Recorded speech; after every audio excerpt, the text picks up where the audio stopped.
اللہ کے نبی صلی اللہ علیہ وسلم نے فرمایا دور جہالت کا سب کچھ میں نے اپنے پیروں سے رون دیا، زمانہ جاہلیت کے خون کے سارے انتقام اب کالعدم ہے۔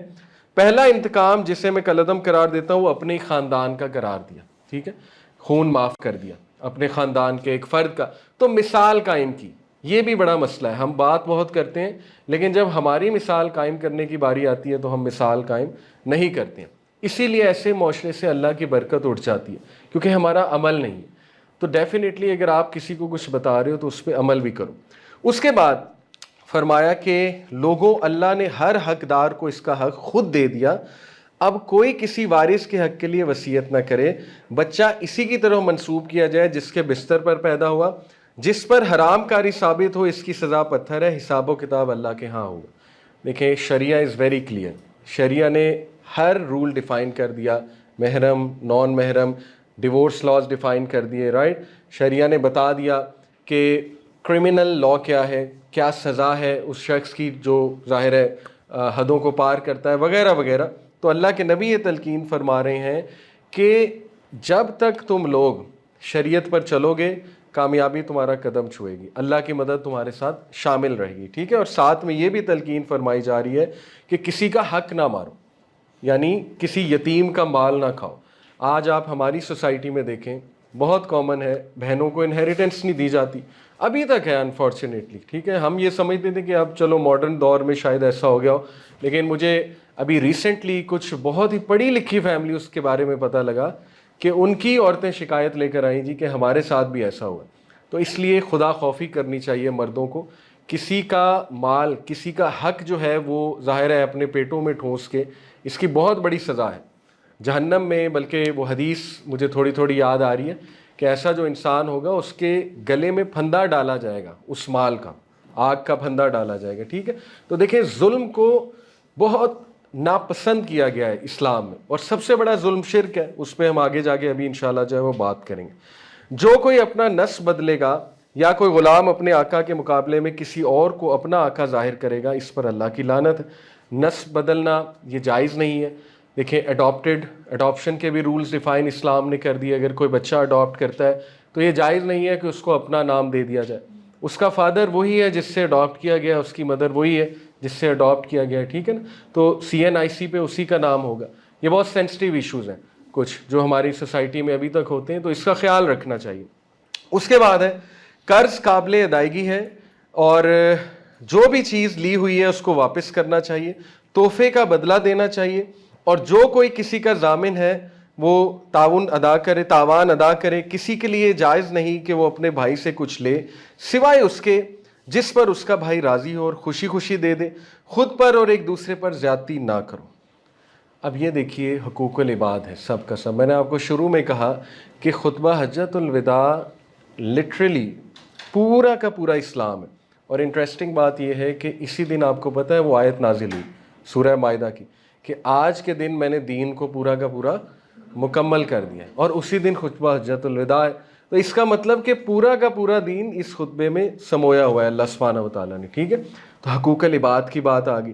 وہ حقوق العباد یہ ہیں کہ کوئی بھی چیز لی اس کو واپس کرو، تحفے کا بدلہ تحفہ دو، ٹھیک ہے، اور اس سے محبت بھی بڑھتی ہے تحفے کے بدلے تحفے سے۔ اور پھر یہ ہے کہ کسی کے لیے جائز نہیں کہ اپنے بھائی سے کچھ لے اور اس کے بعد واپس ہی نہ کرے، ریٹرن ہی نہ کرے، یہ بہت بڑی زیادتی ہے۔ یہ بھی بہت آج کل دیکھنے میں آتا ہے، لوگ جو ہے وہ رینٹ کا گھر لیتے ہیں، اس کے بعد قبضہ کر لیتے ہیں، کتنا بڑا گناہ ہے۔ چھوٹی سی چیز لے کے واپس نہ کی جائے اس کا اتنا گناہ ہے۔ تو اس طرح کے جو واقعات دیکھنے ملتے ہیں، زمین پہ قبضہ کر لیا، ٹھیک ہے نا، شروع میں آئے بڑے معصوم بن کے کہ جی نہیں ہم حفاظت کریں گے، اس کے بعد قبضہ ہو گیا، اس کے بعد وہ نالج ہی لاسٹ ہو گیا، جنریشن آفٹر جنریشن وار چل رہی ہے۔ تو یہ بہت عام ہمارے سوسائٹی کے واقعات ہیں، اس سے انکار نہیں کیا جا سکتا۔ آپ گاؤں میں چلے جائیں، یہ بہت عام چیزیں ہیں، رائٹ، آپ لوگ ایگری بھی کریں گے، ٹھیک ہے۔ تو اس کا حل بتا دیا۔ اس کے بعد فرمایا، اچھا یہاں پہ دیکھیں سلوشن جو ہے، اگر آپ اس کو دیکھیں تو سلوشن سب سے پہلا کسی بھی سوسائٹی میں آپ نے سوشل ریفارم لانی ہے، اس کا پہلا سلوشن قرآن کی روشنی میں ہے اقرا۔ پہلی وحی کیا تھی؟ اقرا، پڑھ۔ کیوں؟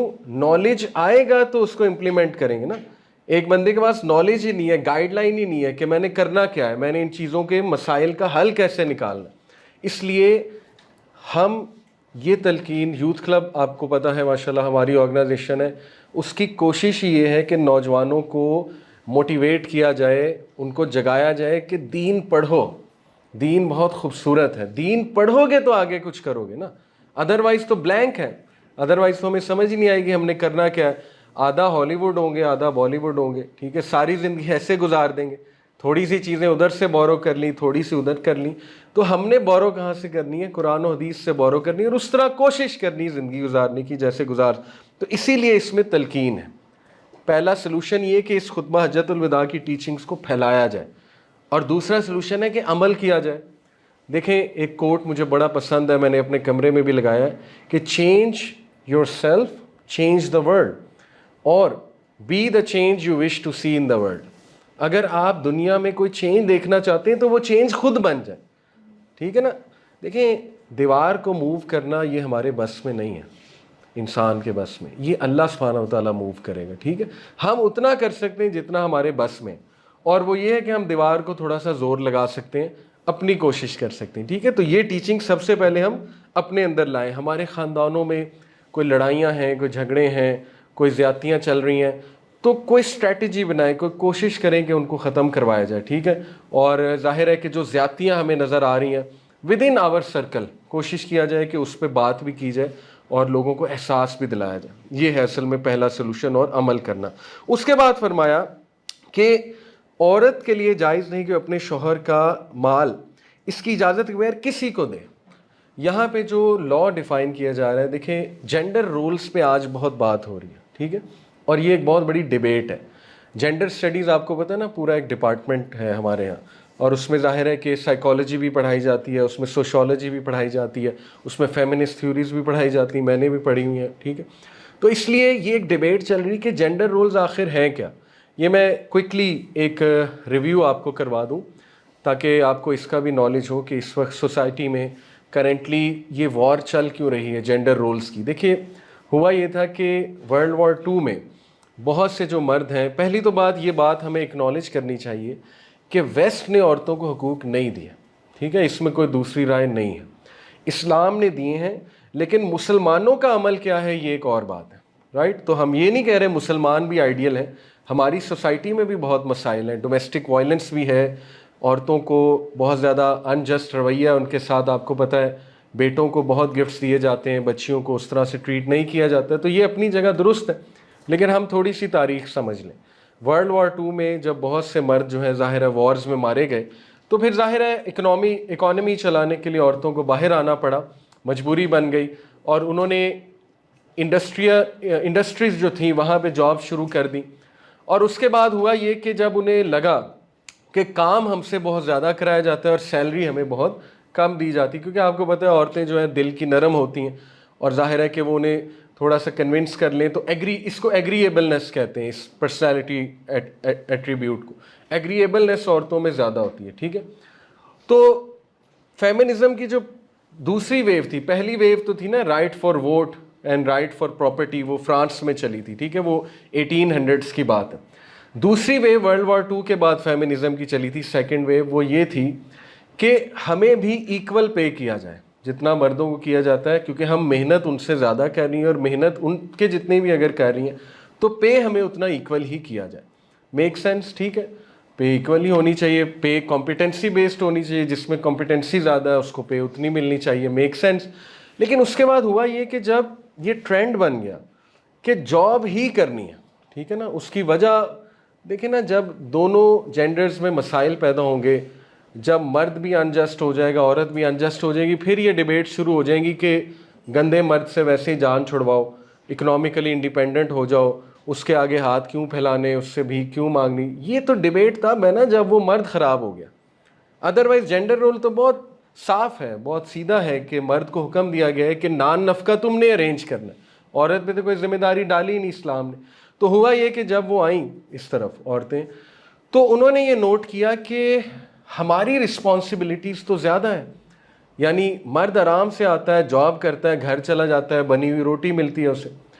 ہم نے جاب بھی کرنی ہے، ہم نے گھر جا کے کھانا بھی بنانا ہے، ہم نے بچوں کو بھی سنبھالنا ہے، ہم نے بچوں کو پڑھانا بھی ہے، ٹھیک ہے.